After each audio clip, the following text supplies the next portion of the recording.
The night of February 14th was quiet in the house. My aunt Amina was sitting in the living room, humming softly as she stared at the clock. It was already past 9 p.m. and Habiba hadn't returned home. I remember her words before she left that morning. She wore a beautiful white and red dress, her makeup light but perfect. She twiddled in front of the mirror, smiling at me. "Do I look good?" she asked. "You look like someone going to steal hearts," I joked. She laughed, brushing it off. "Today will be special," she said.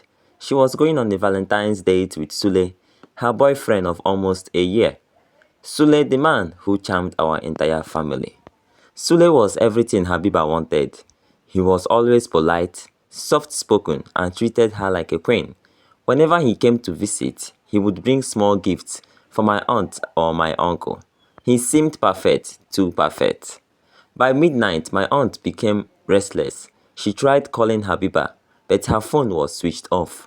"Maybe she's staying at Sule's place," she said, trying to reassure herself. I nodded, though I felt uneasy. Habiba was always clear about her plans. She would never stay out without telling us. The next morning, she still hadn't come home. My aunt called Sule, but his phone was off too. "Maybe they traveled somewhere," my uncle said. But even he was starting to look worried. Days passed and the silence was deafening. My aunt tried to stay hopeful.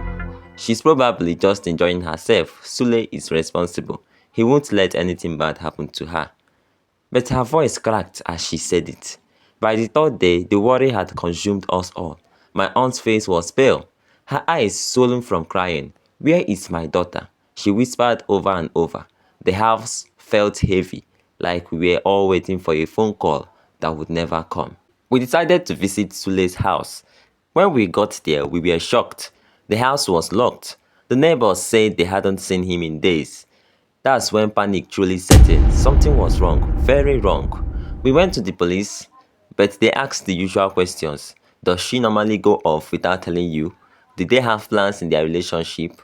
My aunt shook her head, crying, "She's my only daughter. Please, you have to help us." The police agreed to start looking. They asked us for Sule's phone number, his car details, and anything else we could provide. Days turned into weeks, and we heard nothing. My aunt's health began to fail. She barely ate, barely spoke. Then after almost 2 weeks, a breakthrough came. Sule's car was found abandoned in a remote area, near an old rundown building. The police immediately called us. "We are checking the location. We believe it could be connected." The wait was unbearable. My aunt kept holding Habiba's picture, whispering prayers. When the police returned, they had shocking news. They had found Habiba, alive.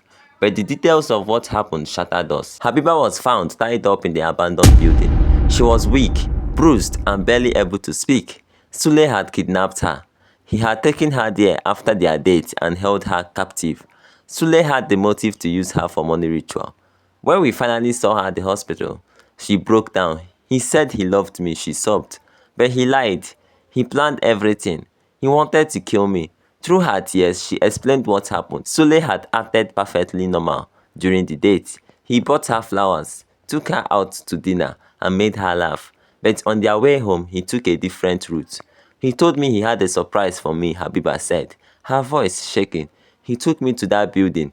At first, I thought it was a romantic. But then he tied me up.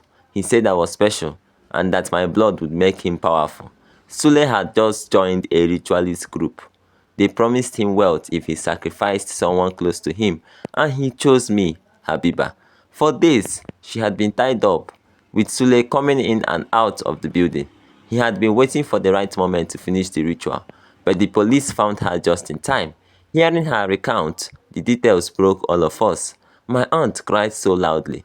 The nurses had to come and calm her down. Sule was arrested, but the damage he had caused would never be undone. Habiba had trusted him completely. She loved him, and he betrayed her in the worst way. Now she barely speaks. Her once bright smile is gone. One day she looked at me and said, "How do you move on when the person you loved most tried to destroy you?" I had no answer. This story isn't just about Habiba. It's a warning. Sometimes the people who seem the kindest, the most loving, are hiding dark intentions. If you are watching this, please be careful. Love is meant to heal, not harm. Always trust your instincts and never ignore the signs. Thanks for watching my video. Please do not forget to subscribe to my channel if you haven't, in order to get notified when we upload our subsequent videos.